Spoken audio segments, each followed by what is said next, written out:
Bismillahirrahmanirrahim. Assalamualaikum warahmatullahi wabarakatuh. Alhamdulillahirabbil alamin wa bihi nasta'in ala umuri dunya waddin. Shalatu wassalamu ala asrofil anbiya'i wal mursalin sayyidina Muhammadin wa ala alihi wa sahbihi ajmain, amma ba'du. Para siswa-siswi MI Madrasatul Ulum yang berbahagia dan dirahmati Allah Subhanahu wa taala. Semoga segala puji bagi Allah, di kesempatan ini kita bisa berkumpul bermuajah tatap muka. Semoga perkumpulan kita, tatap muka kita mendapatkan membawa rahmat dan manfaat buat kita semua. Salawat serta salam semoga tercurahkan kepada baginda Rasulullah wa Nabiul Karim, Nabi dan Aziz, Nabi Muhammad sallallahu alaihi wasallam. Mudah-mudahan kita semua mendapatkan syafaat dari Nabi kita Nabi Muhammad sallallahu alaihi wasallam. Nah, anakku para siswa-siswi MI Madrasatul Ulum yang Allah Subhanahu wa taala. Nabi Muhammad adalah nabi yang terakhir, penutup para nabi. Jadi kalau ada yang bilang ada nabi lagi setelah Nabi Muhammad, itu berarti bohong besar. Jangan dipercaya, jangan diikuti. Nabi Muhammad SAW nabi yang sangat mulia, manusia pilihan, manusia pertama yang membuka pintu surga. Dalam saya dikatakan Muhammadun basyarun laisa kal basari, Muhammadun kazauhari wan nasu kal hajari. Muhammadun basyarun, Muhammad itu manusia, laisa kal basari, tapi tidak seperti manusia biasa. Kalau diumpamakan batu, Muhammadun kazauhari, Muhammad seperti batu permata, wan nasu kal hajari, dan manusia seperti batu biasa. Dalam dakwahnya Nabi Muhammad pernah mendapatkan rintangan, cobaan, hinaan, hambatan. Bahkan Nabi Muhammad pun pernah diludahi, pernah dilempari kotoran unta. Namun Nabi Muhammad tetap berjuang, tidak putus asa untuk berdakwah, mengajak manusia untuk bertakwa kepada Allah Subhanahu wa taala. Nabi Muhammad manusia yang sangat pemberani dalam dakwahnya. Pada satu saat dalam perjalanan dia berdakwah, dia bertemu dengan seseorang yang bernama Ruqonah.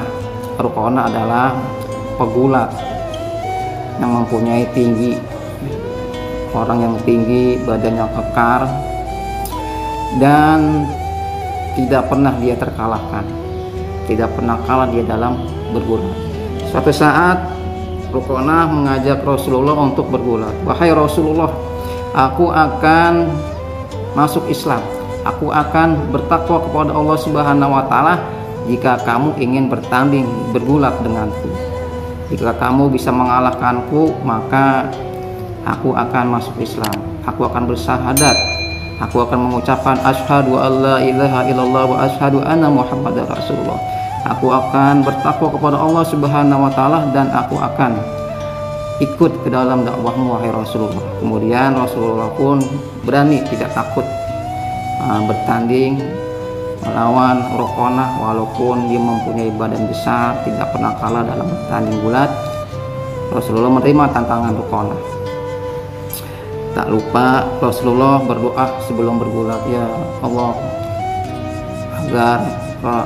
agar Nabi Muhammad mendapatkan perlindungan dan pertolongan dari Allah Subhanahu wa taala. Kemudian Rasulullah bergulat dengan Ruqonah. Kemudian Rasulullah memegang tangan kanan Ruqonah dan membantingnya. Lalu Ruqonah jatuh tersungkur dan Ruqonah terkaget-kaget, terheran-heran. Baru kali ini dia terjatuh. Kemudian bangkit lagi.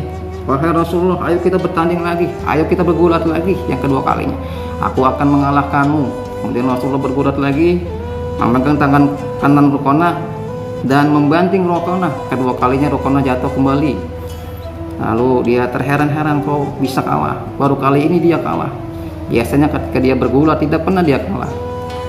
Bangun kembali ketiga kalinya pun Ruqonah bergulat kembali. Wahai Rasulullah, kita bergulat kembali. Aku akan mengalahkanmu wahai Rasulullah, aku ini tidak pernah kalah. Kemudian Rasulullah memegang tangan kanan Ruqonah dan membantingnya yang ketiga kalinya. Lalu Ruqonah jatuh tersungkur. Lalu Ruqonah mengakui kekalahannya dan bertanya kepada Rasulullah, ya Rasulullah, Mengapa engkau bisa mengalahkanku? Padahal setiap orang yang aku ajak bertanding untuk bergulat tidak pernah mengalahkanku. Tapi ketika aku bertanding denganmu, kamu bisa mengalahkanku. Kemudian Rasulullah menjawab, wahai Ruqanah, aku punya Allah, aku punya Tuhan, aku punya Allah yang maha besar. Anak-anakku yang dirahmati Allah Subhanahu wa Ta'ala, wahai Rasulullah. Kemudian Ruqanah pun, walaupun dia kalah, dia tidak mau masuk Islam. Kemudian dia minta kepada Rasulullah, wahai Rasulullah, aku mau masuk Islam, aku akan bertakwa kepada Allah kalau pohon yang di samping itu, di sampingmu, bisa kamu panggil, bisa berpindah ke arahmu.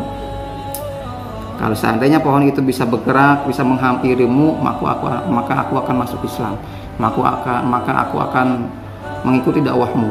Kemudian Rasulullah meminta, bermohon kepada Allah Subhanahu wa Ta'ala. Lalu pohon itu mendekat kepada Rasulullah. Nah, melihat kejadian itu, lalu Ruqanah bersyahadat di hadapan Rasulullah, membaca asyhadu alla ilaha illallah wa asyhadu anna muhammadar rasulullah. Saya bersaksi tiada Tuhan selain Allah dan Nabi Muhammad utusan Allah.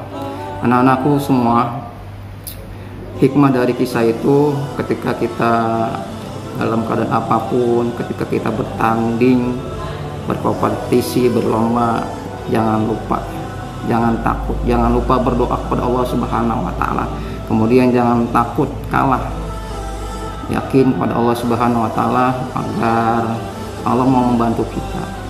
Kemudian harus percaya diri, harus optimis, karena dikatakan dalam syair, al-i'timadu ala nafsi asasun najah.